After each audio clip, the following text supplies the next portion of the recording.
今日はこれ、ロピアで買ってきたコーヒー豆で、コーヒーを入れてみたいと思います。いつも買ってるコーヒー豆よりお得だなと思って、初めてロピアでコーヒー豆買ったんですけど、480g 入ってて600円ぐらいでしたね。どんな感じなのかですよね。これで美味しかったら、この豆にしてもいいですね。かなりお安いので、タンザニア、ブラジル産。香りは普通ですね。ただ、いつも買ってるコーヒー豆より量が入ってるんで、これ入れても結構残りましたね。いつものコーヒー豆は結構もう私1日朝と昼で2杯ずつコーヒー飲むんで、すぐなくなっちゃってたんですよね。ですが、これはね、結構量入ってるんで、買いに行く頻度も少なくて済みそうです。なんかあっさりだけど、すごい香りがいいって感じで美味しいですね。コーヒーこれにしようかな。ただちょっといつもの分量だと薄めになりすぎちゃうんで、もう少し豆の分量増やした方がいいかもしれませんけれども、美味しい。いや、まさかの雨ですよ。今日雨の予報なかったから自転車で出てきちゃったんですけれども、また結構降ってますね。勢いよくサイクリングがてら、ご飯食べて駅前の方に行こうと思ったんですけど、今日はちょっとこの雨でもね、午後になったら止むそうなんで、落ち着いたらまた外出てくるかもしれませんが、45号線の方通ってそこでご飯食べようと思ったんですけれども、結構ね、そんなにひどい雨じゃないから自転車乗れるかなと思ったら、なんかむっちゃ寒いんで、ちょっと諦めて久々にビリーでも行こうかな。そう、なんか桜がね、仙台咲き始めたっていう話だったんで、ちょっと見に行こうかなと思ったんですけど、この雨じゃね、ちょっと見に行ってもゆっくりできないんで、雨止んだらですね、ちょっとその予定は諦めてビリでラーメン食べて帰ろうかな。このツタヤのとこまで自転車止めに来たんですが、よく考えたら丸亀製麺のとこに止められましたね。何せね、手が冷たいわ。気温的には全然今10度近くあるんであったかいんですけど、やっぱり濡れると、一気に寒くなるんで、これはおとなしくしておこうと思います。昨日面白い YouTube のチャンネル見つけちゃって、飲みすぎて朝全然食欲なかったんで、朝ね食べてないんですよね。なのでめちゃくちゃお腹空きました。ちょうどいいかも。この空腹にはちょうどいいかもね。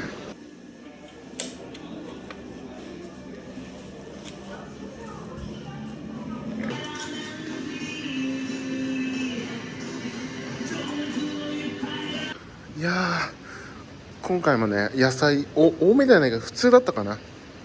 にしたんですけれども、いつもね、野菜多いのはいいんですけれども、何せ食べにくくてしょうがなくて、いつも食べながら少なめにしてばよかったなって後悔するんですけれども、今回も普通にしてしまいました。で、密かにビリー食べながら雨弱くなってくれればいいなと密かに願ってたんですが、ダメそうなんでとりあえず帰ります。このフィラのこいつ、なんかね、見た目的には防水性ありそうなんですけれども、普通に染みてくるんですよね。素材的にも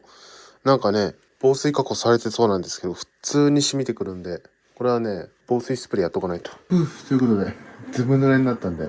シャワー浴びてきました。そして昼寝してました。やっぱ濡れると疲れますね。っていうか最近やっとあったかくなったと思ったら、また寒くなっちゃって、エアコンが必要なぐらいですね。今も寒くてエアコンつけました。またこれがね、晴れてくれればいいんですけれども、ここ数日全然晴れないんでエアコンかけないと寒いです。ただ寝てる時は切ってますね。そこまで寒くはないんで。なので午後と朝だけつけてるっていう感じですが、でもつけないと寒いって感じ。このファミマのクルーラーリングドーナツ、これめちゃくちゃ美味しいですね。しかもコーヒーと一緒に食べるのにちょうどいいサイズ感で、なんと8つも入ってるというね、この食感がたまに食べたくなるんですよね。食後のコーヒーにするつもりでしたが、1時間ぐらい昼寝してたんで、午後のコーヒーですね。てかコンビニドーナツコスパ良すぎますよね。これ4つ半分食べてもまだ100円くらいですよ。これミスタードーナツでフレンチクルーラーのドーナツ買ったら、あれ今っていくらぐらいするんでしょうね。なんか私が子供の頃は100円ぐらいで買えた気がするんですけれども、今なんか普通のドーナツでも200円近くなってたりするんで、それ考えるともうなんかコンビニドーナツコスパ良すぎますね。まあさすがに比べたらミスタードーナツには負けるかもしれませんけど、全然十分。てか暗いな、夕方みたいな明るさだ。というか全然家の片付けをサボりまくってるんで、これ、皿も洗ってないし、洗濯物も畳んでないし、掃除機もかけてないし、多分、この天気は家を片付けろっていうことなんでしょう。ということで、ちょっとめんどくさいですけれども、掃除ですね、今日は。よし。だいぶ綺麗にしました。床も掃除したし、洗濯物もなくなった。そうだ、もうだいぶ時間経っちゃいましたが、自転車が濡れた時はね、そのまま置いとくと錆びるんで、ニトリのなんか超吸収クロスみたいなので拭くようにしてます。これね、最初はこう硬い状態なんですけど、水で濡らすとだんだんこうやって柔らかくなってくってやつで、なんか本当はテーブルとかを拭いたり使うようなんですけれども、私は自転車にしてますね。これね、吸収力がすごくて、なんかコップ1杯分ぐらいの水を吸収できるらしいんですよ。なんかテーブルとかに飲み物こぼしちゃった時にこれ1枚で拭けるよみたいなのが売りのやつで、確かに吸収量がねすごいという。でちょっと絞っただけでこう乾燥状態みたいな感じでなって、もうこれでもう手の水分持ってかれるみたいな感じになるんですよね。これで拭いとかないと思ったけど、もう乾いてたな。これね、拭き忘れるとこれをね繰り返すとだんだん錆びてっちゃうんで要注意なんですよね。忘れないようにしないと。さて、雨も落ち着いたので散歩に出てきました。もう暗いですけどね。ただやっぱ天気がどんよりしてるんで、花見は明日にしてよかったかも。明日はね、一応晴れる予報になってはいるんですけれども、どうなるかわかんないですけれどもね、なんか晴れって書いてあるのに雨降ったりとかするんで、なんか外出てくるとそんな寒くないんですよね。ただ家の中に寒いというね。こうやってね、動いてると暖かいんですけれども、止まると寒いんですよね。だから家の中でも、でもずっと動いてるわけにはいかないんでね、家はやっぱ寒い。外もね、やっぱだからずっと居座ると寒くなってくるかもしれませんけど、でも晴れてたらこの時期はね最高なんですよね。なのでちょっと晴れることを願いたい。明日ここのシャトルバス、駐車場が整備されてますね。いつできるんでしょうね。すごい、駐車場ができたらお店っぽくなりましたね。てか車が止まってるけど、オープンいつなんだろう。看板ねつけてるとこ見たんですよ。トラックで運んできて、そう、もうそのまま持ってくるんだなと思って。いいですね。いい雰囲気。4月9日って書いてありますね。4月9日10時開店だから1週間後ぐらいですかね。5日後ぐらい。ついにここでシャトレーゼのお菓子が手に入るようになるといいですね。駐車場も結構台数止めれそうだし、ちょっとオープンしてみたら直後は混んでそうだから、ちょっとしたら来ようかな。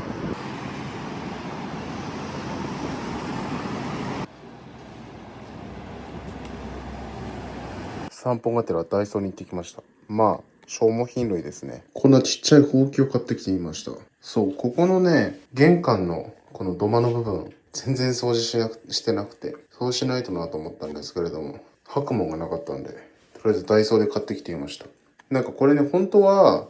持ち手のポールの部分が別売りで、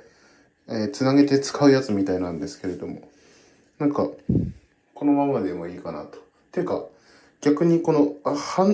ディタイプみたいな感じで、なんかハンディタイプのやつ、なんかあんまりね、ここら辺にかけておきたかったんで、大きいのは嫌だったんですけれどもね、なんかハンディタイプみたいなやつだとちっちゃくて大変なんで、大きいのがいいけど手に持てるぐらいのサイズっていうので、だからこれポールつけないでこうやって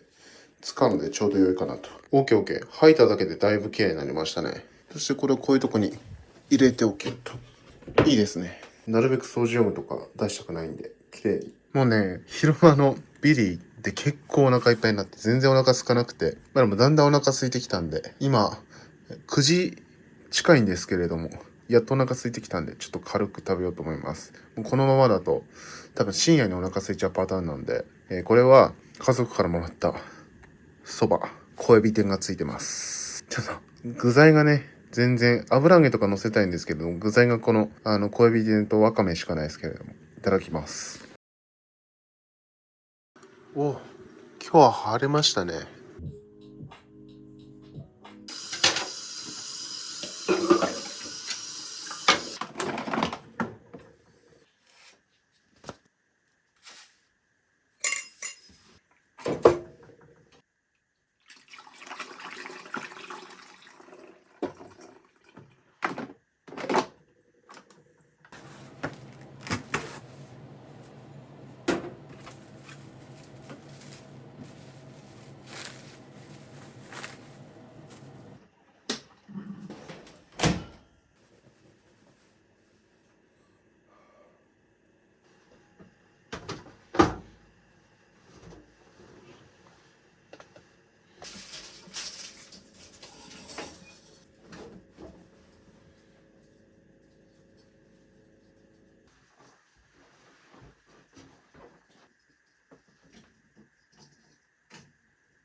昨日のドーナツの残りとコーヒ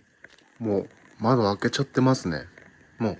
めちゃくちゃ今あったかいですね。11.6 度もあります。いや、ほんとよかった。今日まで待って。昨日の天気が嘘のように晴れてますね。眩しいくらいです。これがまだね、朝晩はエアコンが欲しいぐらい寒いんで注意ですけれども、昼はもうこれ最高ですね。このソファーをここに移動してよかったなっていう感じですね。こうやって窓開けて風浴びれるようにこの窓の近くに置いたんですよね。っていうか前の大きいソファじゃなくてこの一人掛けくらいの大きさにしたからいろいろ移動できるっていうメリットもありますよね。ただこれまだこの高すぎるっていうのを修理してないんでそのうちやんないと。そういえば前まで愛用してたカインズの防水スプレーがなんか売ってなくなっちゃってちょっと新しい防水スプレーを買ってみました。ヘンケルというところの防水スプレーですね。なんかドイツのブランドらしいんですけど、これがなんか Amazon で2本セットで1200円とかで、だから1本あたり600円ぐらいかな。なので、前のカインズのやつよりもこれの方がコスパいいかもしれないですね。結構これ大きいんですよね、前使ってたやつより。で、前のが400円ぐらいだったんで、これは結構コスパが良いかも。そして2本セットだし、定期的にこうバックパックとか、あと靴とかね、防水スプレーしてるんですけれども、まあ、もちろんね、防水性能が欲しいっていうのもね、あるんですけれども、汚れがつきにくくなる効果もあるんですよね、防水スプレーって。なので、特に靴とか、もう綺麗なうちに防水スプレーしとくと、もちろん防水性能もあるし、白い靴なんかだと、全然汚れないんですよね。なので、定期的に防水スプレーをしてます。そういえば先日新しい靴を買ったんですよ。ナイキのこんな感じの靴。ちょっとコンパクトめな靴で、先日仙台港のアウトレットに行ったら、そのナイキストアで結構ね、これがなんかデザインが結構ビビッときて、で、値段もすごい安くて15%オフになってて、もともと6000円ぐらいの安い靴だったんですけれども、なんと4000円という破格で購入することができて。でね、靴も結構、最近靴何足か壊れちゃって足りなくなってたっていうのもあるし、ちょっとコンパクトめなこういう靴が欲しかったんですよね。私ね、足のサイズが30センチ近くあるっていうので、どうしても靴が、サイズ自体がでかいんですが、なのでどうしても大きくなりがちで、こう、どっか遠出する時とかに、こうサブの、靴として簡単に持ち歩けるようにね、小さめというかコンパクトめな靴が欲しかったんですけれども、これは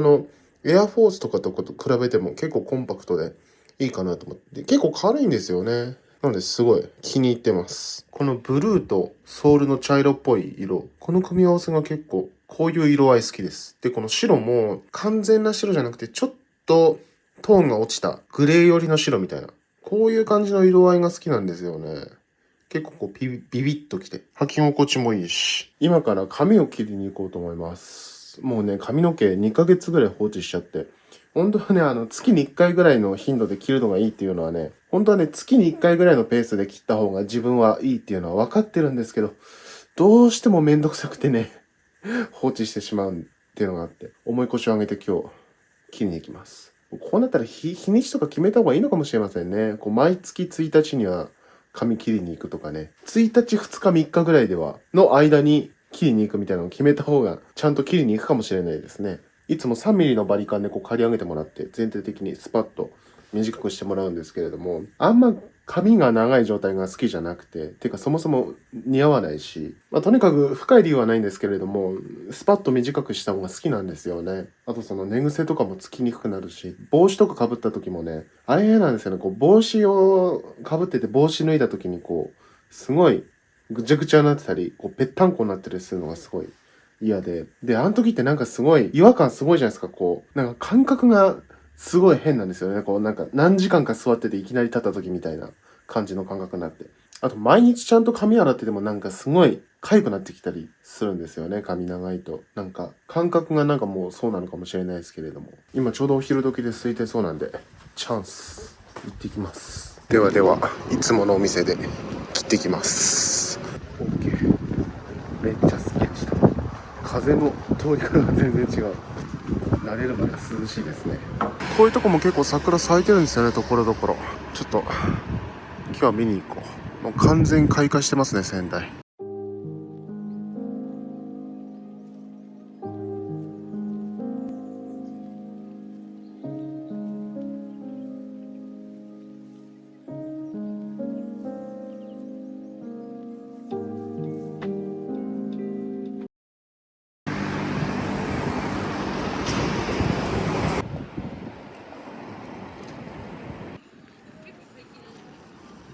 なんかピアノの音が聞こえますけれども、あ、ストリートピアノって書いてありましたね。じゃあ誰か弾いてるんだ。こっから見えないけど、モデルハウスの中にあるんですかね。見学に来た人はピアノ弾けるよっていう感じでしょうか。ピアノも置けるスペースあるよっていうアピールなんでしょうかね。すごい、ここら辺の家すごい3階建てですね。やっぱりここら辺の街の中に建てるんだとあんま広くはできないから、みんな上に伸ばすんですね。多分奥越えそうですね。そうだ、ヨドバシカメラに来て思い出したけれども、ソーダストリームのボトル買ってこう。今うちにあるやつの使用期限が3月までだったんでね、これかな。分かりやすいね、水色で。これかな。この500のにしようと思ったんだね。2420円。500のやつが2本セット。あ、でも白か黒。あ、黒あった。よし、買ってこう。いいタイミングでヨドバシ来ました。また今日炭酸作ってレモンサワー飲もうと思ったんで。今日は買わないですけど、こういう蛇口につけるタイプの浄水器気になってるんですよね。やっぱりね、炭酸水メーカー今水道水で作ってるんですけど、塩素臭がやっぱり気になって、こういうこのねクリーン水っていうのがね有名らしいですね。三菱のやつみたいで結構シェアも高くて、こういうのってカートリッジとか買えないといけないと思うんで、それどこでも手に入るのって考えるとやっぱり有名どころがいいと思うんでね、このクリーン水ってやつ、こういういくら3000円ぐらいで本体は買えるのかな。でカートリッジ結構高い、4000円ぐらいするのかな。カートリッジ結構高額ですね。どんぐらいの頻度で買えないといけないんだろう。あ、6ヶ月か。6ヶ月だったら全然ありかも。ああ、安い安かった。このね CB シリーズってやつがなんか見てみた感じお安いみたいですね。これかな。 CB、 これも本体が高いに7000円しますね。こっちこれ全部これ CB4480 円。もう少し要検討ですけれども、浄水器も見れてよかった。このね RK ってやつがソーダストリームの上位互換みたいなやつらしくて、なんかブランドは違うんだけどソーダストリームのボンベ使えるみたいですね。確かに高い、3万円もするじゃん。よし、じゃあロピアで買い物して帰ります。この最近のまとめて買う作戦はすごい安く済みますね。今回ほぼね、今回買ったのお酒とおつまみとかなんで、食料品が多分1000円分ぐらいしかかってないんでね、すごい安く済んでる最近。ということでロピアで現金がなくなってしまったんで、仙台駅の1階の ATM で下ろしてから帰ります。あんまりこの金曜の夕方駅に近づきたくなかったんですが、今5時半ぐらいで6時以降に下ろすと手数料がかかっちゃうんで、なんとか駅で下ろしていくっていうかね。ゆうちょ銀行の ATM、 これエスパルの1階に入ってたのがあれなくなっちゃったんですね。だからこの仙台駅の1階の郵便局とかの方に行かれて、結構あそこの ATM 使ってたんですけれども、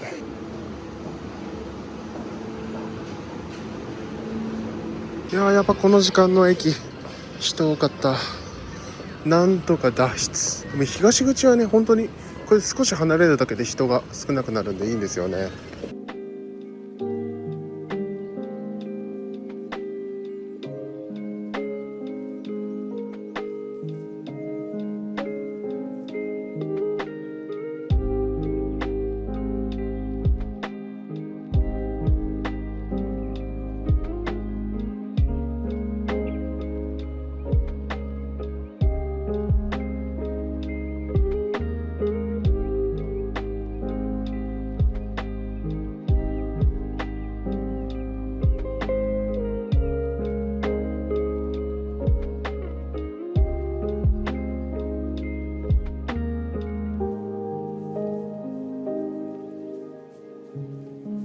まさかの鍵閉まってなかった。こんなやらかしたの初めてかもしんないですね。初めて鍵かけ忘れました。いやー、よかったよ。特に誰か入ってきた形跡はなし。いやー、危な。やばい。ロピアで氷買ってこようと思ったのに忘れました。今日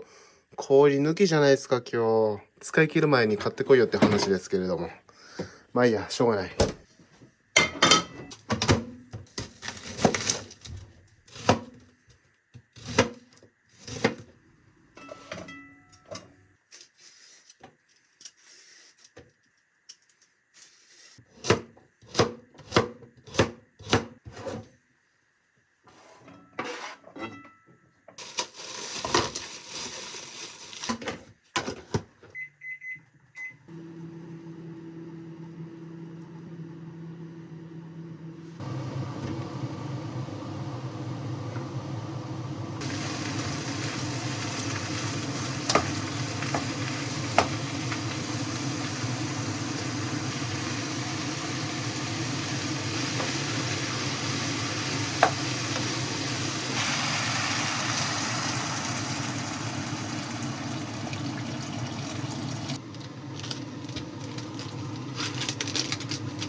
よし、カレーを煮込んでる間にこいつヨドバシで買ってきたソーダストリームの、ボトル、これを使ってみようと思います。ソーダストリームのね、ボトル、これ前作ったのが残ってました。完全多分炭酸抜けてますけれども、これが買った時とは言ってもこれ中古で買ったんで、前の出品者がつけてくれたものなので機械についてきたものかは不明なんですが、新品で買った時もこの1リットル、これ1リットルのボトルなんですけれども、これが付属してくるようです。で、500ml のボトル欲しい場合は、別途購入しないといけないみたいですね。500ml のものが機械についてるモデルはちょっとあるのかわかんないですけれども、なんか500は別売りじゃないとゲットできないみたいなことを言ってる方がいたんで、その人の情報が正しければ多分こいつは別売りで買わないといけないのかなっていう感じですね。でも見た感じ新品についてくるのは1リットルの、機械についてくるのは1リットルのボトルなんじゃないかなと思われます。これですね。もう何も、これあれですね、単純にこれの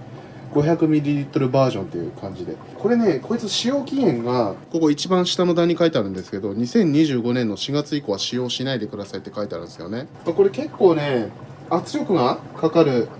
ものなので耐用年数っていうのが決まってるらしくて、だから前の出品者がね、このボトル、これね、ちらっと見たらこれはね、2028年まで使えるらしいんですよね。なので、今から3年後という、ヨドバシカメラがね、これをいつ入荷したかにもよるんですが、大体3年ぐらいなのかなっていう感じはしますね。なので、この方は2020年、22年か。とかにこれを買ったのかなという感じで、そう、これ買ったのがね、去年の夏ぐらいだったんですけれども、使用期限がもう1年もないから、このボトルが欲しい場合はコメントで教えてくださいみたいなこと言われたんですよ。メルカリで買ったんですけれども、でもボトル持ってないんで、つけてくれって言ってつけてもらったんですが、使用期限が切れたってことで。で、それもあるんですけれども、500ml のやつの方が使いやすそうだなと思ってて、やっぱりね、これ1リットル1リットル作ると結構ね、さすがにハイボールでも、3、4杯もっとかな、飲まないとなくならないぐらいなんですよね。でも飲みきれない場合はまあ使い切れないし、あとね、やっぱりペットボトルの炭酸水とかと比べるとやっぱり炭酸が少し抜きやすいんですよね。まあ作ったすぐの状態だとしっかり炭酸が入ってるんですけれども、やっぱり使い切るまで結構時間がかかっちゃうんですよ、こう使い切れたとしても。なので炭酸を追加で、入れたいとかってなると、ここのラインまで水を入れないと炭酸水作れないんで、また1リットル分炭酸ができてしまうというループにはまってしまうんですよ。ただこの 500ml のボトルであれば、まあ、ちょっとだけ炭酸水が欲しいっていう時もちょっとだけ作れるし、まあいっぱい使う時でもあっても、多分ね、500ml だとハイボール2杯分ぐらいかなだと思うんですけれども、最後の方になっても多分炭酸が弱くなってるっていうことがないと思うので、しっかりと炭酸が入った状態で使い切れるのかなと。あとボトルこれ2本ついてくるんで、まあ、誰かとシェアして使う時とか、あと冷蔵庫に1本ストックしといて水を冷やしといてもいいしみたいな使い方ができるんで、まあ、これでだからもう1リットルのボトルはもういらないかなと思います。これでヨドバシカメラで2420円で、ヨドバシなんでポイントが 5% だか 10% だかつくと思うんで、もっとヨドバシのアプリ見てみないと分かんないですけれども、実質もう少し安くなってるかなっていう感じですね。どっから開けるんだろうな、そのまま引っ張り出せた。 OK、 よいしょ。はい、まんまこのボトルのちっちゃいバージョンみたいな感じで、デザインもちょっと上の部分エンボス加工なんでね、ちょっとカメラでうまく映すのが難しいんですけれども、この1リットルのはね、この水のしぶきみたいになってるんですけど、これは何だろう、スクリューみたいな、渦巻きみたいな絵になってますが、これが何の意味があるのかは分かんないですね。2028年の10月って書いてありますね。はい、2028年の10月なので3年半か、3年半使える、本当に25、6、3年半ですね、使えるということみたいです。早速炭酸作ってみましょう。最近この塩素臭を軽減する方法として、食器を洗った後に炭酸を作ると、こいつに水を入れるということをやってますね。まあすぐ作んない場合は今入れて冷蔵庫で冷やしておく。今の食器10分前ぐらいに食器洗ったんですけれども、今の状態が多分塩素臭一番少なくて、食器洗う時ってまあ5本くらいは水出しとくじゃないですか。そうするとこういうとこにこういうとことか、この中の、管とかに溜まった水じゃなくて、なんか大元のなんか水道の仕組みはよくわかんないですけれども、なんか新鮮な水、新鮮というか、なんて言うんだろうな、より塩素臭の少なめな水が来るみたいなんですよ。なのでいっぱいなんか1分ぐらい水出しっぱなしにして、その後に飲むと塩素臭少ないよみたいな情報を見たことがあって、さすがに何もしない時に何もせずにずっと水出しとくのはもったいないんで、食器を洗った後の水っていうのがこれ一番塩素臭が少ないんじゃないかなと思いまして、これを使って作ってみたいと思います。あと冷たいんですよね。これってね、ソーダストリームはちゃんと冷えた水使ってくださいって書いてあるんですよね。なので水道水最初出した時って多分ここら辺に残ってるのってぬるいと思うんですよね。でも夏とかになったらね、ちょっとあれかもしれないですが、結構今ね冷たいと思うんですよね。なのでそういう意味でもこの水で作ってみたいと思います。この状態でやり方は変わんないですね。でも結構下が隙間空くような感じになっててっていう感じになってますね。やり方はいつも変わらずで、もちろんね消費するガスの量も少ないと思いますね。1リットルのやつと比べたら半分になるんじゃないかな。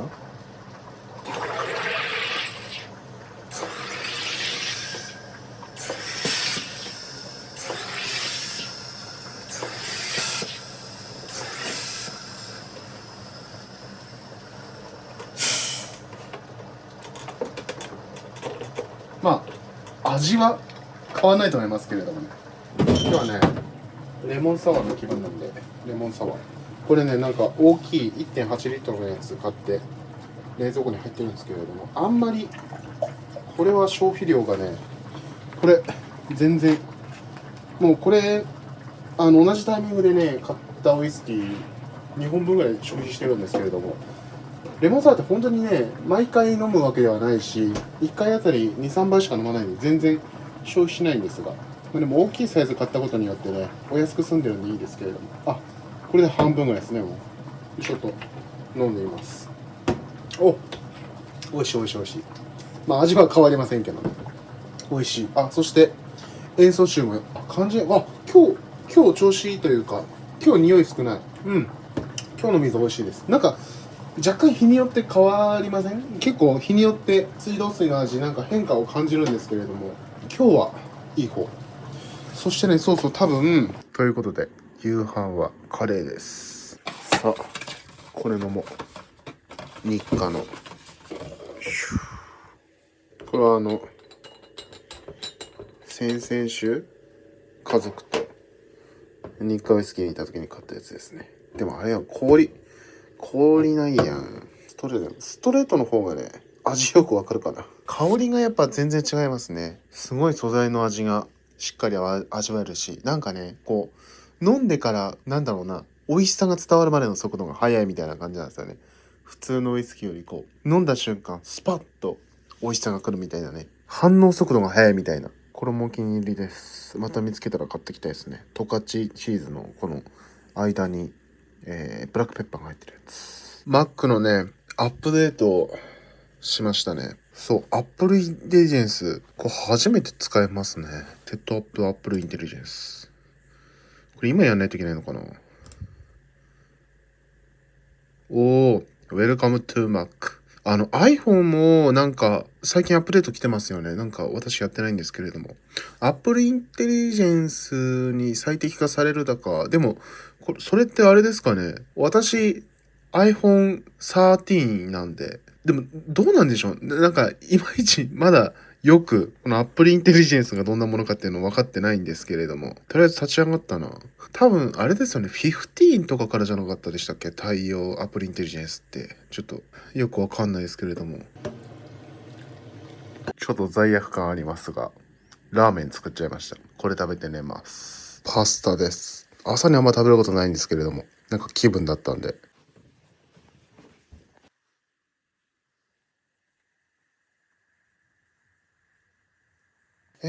今日はですね、重い腰を上げて、このソファーの DIY の続きをやりました。この前、座面の高さが高すぎる問題で、この足をね、30センチにしてたんですけれども、10センチ ?10 センチカットして20センチにしてみました。そしたらね、今試しに座ってみたら結構座りやすい高さになったし、見た目的にもおかしい感じはなくなりましたね。結構バランスいい感じになりました。で、当初の予定では、背もたれの部分も作ろうか考えてたんですよ。クッションがもう一枚あるんで、それで背もたれにしようと思ったんですけれども、なんか座った感じ結構やっぱこれ奥行きあるんで、なんか背もたれいらないかなと思って。で、なんかこれ背もたれつけたとしてもなんか、見た目的にすごいおかしい感じになっちゃうと思うんで、もう背もたれなしでなんかこのまんまでいいかなと。この方が移動とかもしやすいし、部屋もすっきりするってもう背もたれなしのこのバージョンでいっちゃおうと思います。ということでこれは一通り落ち着いたかな。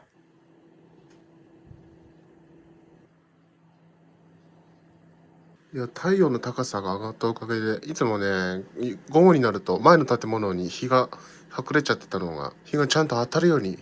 なってきましたね。そして上からの、光になったので、もう真冬だと横からの光で逆に、昼間はもう直射日光で暑すぎるみたいな感じだったんですけれども、直接当たりすぎなくていい感じです。お昼ご飯はチーズカレーです。これを設置してみます。先月じゃないな、もう4月だから2ヶ月前に家族と那須に行った時に買ってきた、なんていうんですか、フレグランススティックって書いてあるんですけど、なんか観葉植物的な感じで飾れればいいかなと思って買ってきたものなんですが、なんか香りがするみたいなんですよね。今、ちょっとね、試しにね、この前開けてみたんですけれども、確かにね、匂いがするんですけど、なんて表現すればいいんだろうな。なんか石鹸っぽい匂いっていうか、なんか入浴剤みたいな匂いがしますね。これナスのアジアンオールドバザールっていう、東南アジアとかの方の、雑貨が売ってるお店で買ったんですけれども、なんか前々からこういうの部屋に置いたら、部屋に置きたいなと思ってたんですが、ここに、このボトルに刺して置こうかなと思います。青いやつと茶色いやつ。フレグランススティックって書いてあって。アジアンオールドバザールのこのテープなんかめっちゃカラフルですね。インドで作られたやつみたいですね。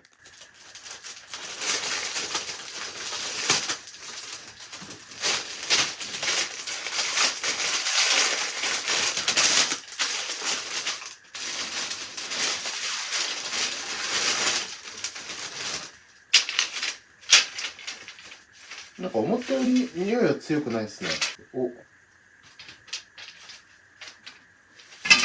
こんな感じかな。これ全部刺さらないかな、このボトルの瓶の太さだと。とりあえずこっちも開けてみます。なんかこの緑のやつはなんか丸い茎みたいな形になってて、こっちはなんか葉っぱっていうのかな、草みたいな平べったい形になってますね。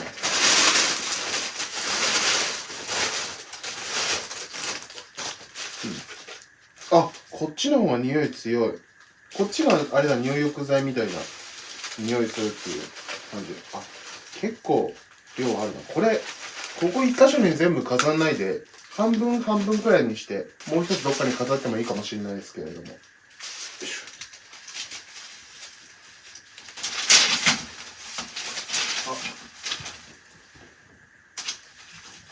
なんとか入った。なんかちょっと集合体すぎて、もう少しね、広げてあげた方が見た目良さそうなんで、また今度、瓶というかこれ本当はあれなんですよね、食べ物入れるキャニスターなんですけど、多分パスタとか入れる用に買ったやつなんですけど、結局使ってなかったのを代用してるだけなんですが、ここにも観葉植物的なのがあって、これは地元で買ってきたやつなんですけれども、これもその同じ瓶に入ってるんですよね。もう半分分をこの瓶に入れて、で、これちょっとなんか大きすぎて不安定なんで、これ用の土台の花瓶を買ってこようかな。まあ今やるとこれの基盤がなくなっちゃうんであれですけれども、今度なんか大きめのやつ買ってきてやります。こんな感じですね。あんまり、今ちょうどね、ここら辺が暗くなってる時間なんで、もう電気つけてみましたが、そこまで主張がある感じじゃないですかね。ここに置いてみましたね。あ、なんか、これの方がいいかもな。やっぱ、あれだね、ちょっと密集しすぎ感があるんで、それを改善したいですけど、この青いやつの主張が大きすぎです。この茶色いやつが目立たなくなっちゃってますが、でもいいですね。ここら辺の雰囲気がなんか良くなってくる。結構、なんか、このソファーがね、シンプルになったことで、少し寂しい感じだったんですが、これでやっぱり天然のものが入るといいですね。もう一つはこの、デスクのここら辺、角のところに置くといいかな。ここら辺が結構、人工的なものばっかりなんで、今度、ここに置くための瓶を買ってこようかなと思います。今1時間ぐらいだけちょうど風強いみたいなんで、ちょっと中にいます。珍しく天気予報当たって、風が落ち着きましたね。と思ったら風吹いてきましたね。ということでですね、昨日、数字が丘公園に花見行ったんですけど、結構ね、咲き始めというかもう咲き始めところが満開にも近い感じで、ちょっとね、昨日は自転車で行っちゃったんでお酒が飲めなくて、でもこれ飲みたいなと思って、今日ちょっと飲みながら桜見に行こうと思います。で、今年の作戦としては、事前にお酒は缶ビールとか買い出しして持ってって、屋台飯少しずつつなみながら飲むという、そういうスタイルにしようかなと思います。ということで今4時半ぐらい、6時ぐらいまでね日が出てるらしいので、少し明るい時間に行きつつ、夜桜も見たいんでね、暗くなって、早く行って早く帰ってこようかなと思います。あんま遅くなると帰ってくるのもめんどくさくなるんでね。で行きは仙台のレンタサイクルで伊達バイクで行こうと思うんですけど、今さっきね見たら無印良品の家のところのポートに1台だけあるみたいなんですよね。なのでですね、ちょっととりあえず買い物してから借りようと思ったんですけど、する前に一回借りてで行こうかなと。あそこがなかったらちょっとあるとこ探します。もう今日土曜日の日中なんでみんな借りちゃって、ああいうねちっちゃいポートにはないんですよね。結構0台っていう表示になってるところがあって、よかった、1台あった。お、よかった、充電 100% ありましたね。こうやってね途中で止めることもできるらしいんですよね。なのでこうやって寄り道する時とかはこうやって鍵さえかければ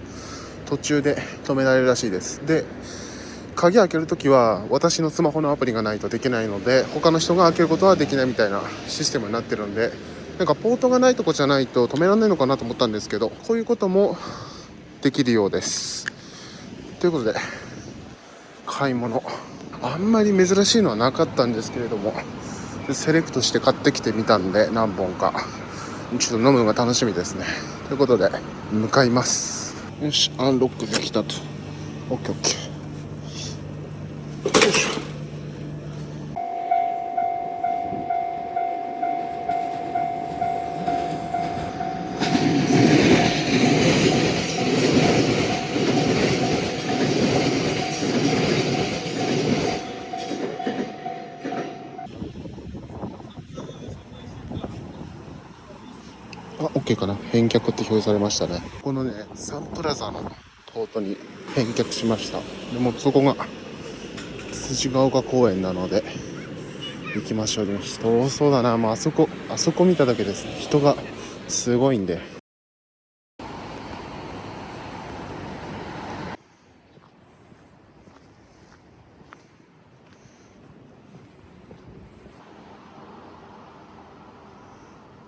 この時間になると駅前も結構すくんですね。